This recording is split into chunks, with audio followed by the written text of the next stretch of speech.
Good morning, people. Back here in my workshop, I'm going to show you something a little bit different today. It's turning related, but it's not exactly turning. The way that I do green wood turning is after I turn the bowl, and it's green wood, I put it in a DNA bath, denatured alcohol, DNA, and leave it in there for 24 hours. What that does, or what it's supposed to do, and it seems to work because I've been doing it for years, is the alcohol soaks into the wood, which pushes the water out, and then the water is evaporated or absorbed into the alcohol, whatever you want to think.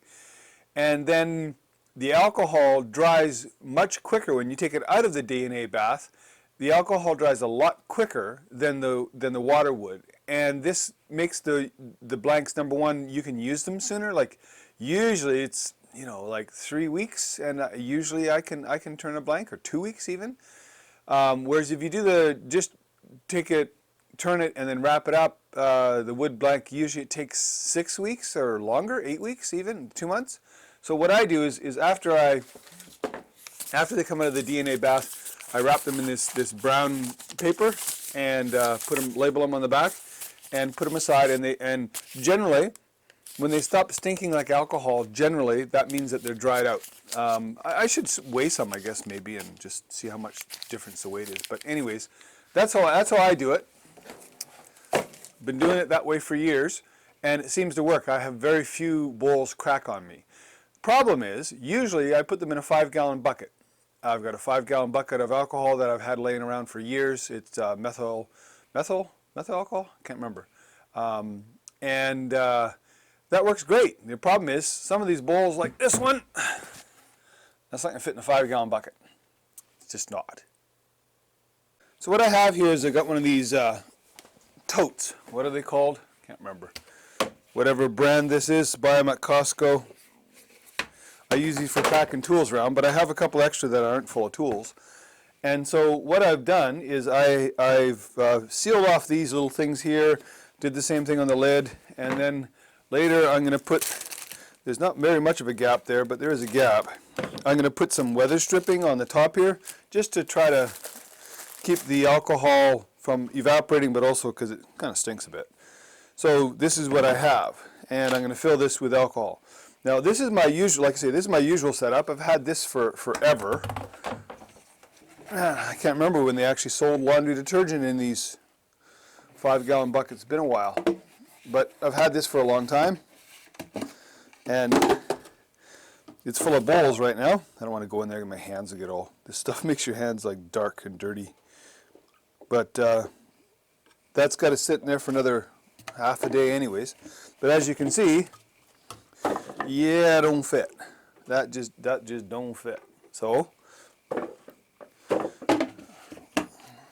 my solution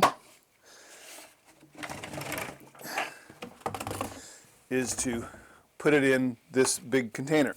So I'm going to try to stack a few in here, because the problem is I don't know if I'm going to get the, maybe I'm going to go in there better. And I've been keeping them here in this big plastic bag just to stop them from drying out prematurely. Kind of like stacking a kiln, isn't it? No, that's not. I think that's all I'm going to be able to do. So I'm going to have to be doing this continuously. Now, I went and I bought a, I guess it's around 5-gallon. It's a big steel bucket of alcohol. Of course, with what's going on today, alcohol is not the easiest thing to get your hands on.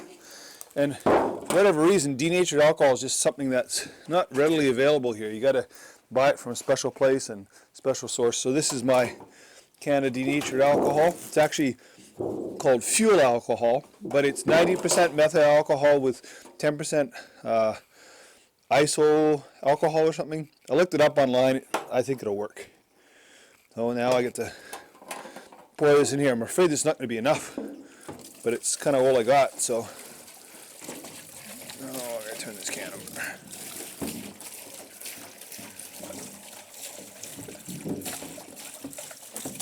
Stop it from glugging if I can.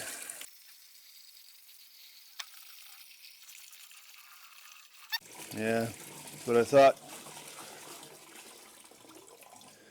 No, that's going to have to do. Can't really do more than that.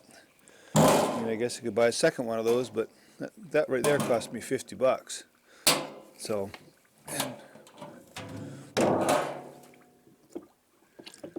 maybe I can.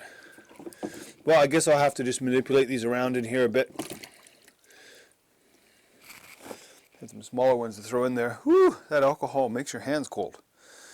So I'm going to put the weather stripping on there, and then put the lid on there, and then that'll be set like that for the next little while. Okay, so that's what I do to dry out my bowl blanks. It seems to work great. I've been doing it for years. Very seldom have a bowl that cracks that wasn't already cracked. With the exception of some of the fruit woods, they just seem to crack whenever they want. But this isn't fruit wood, it's oak. So I'm hoping to have great success with this. So I'm going to leave that stuff in there now for 24 hours. I'll switch it out for the next ones. I got to do a few more days of this. As you can see, my pile of blanks is getting smaller. I think I've got, I'm not quite halfway, but almost. Like maybe 3/5, if that makes sense. A lot more to go, a lot more turning to do, a lot more learning to do. I'm finally getting a handle on this McNaughton center saver thing.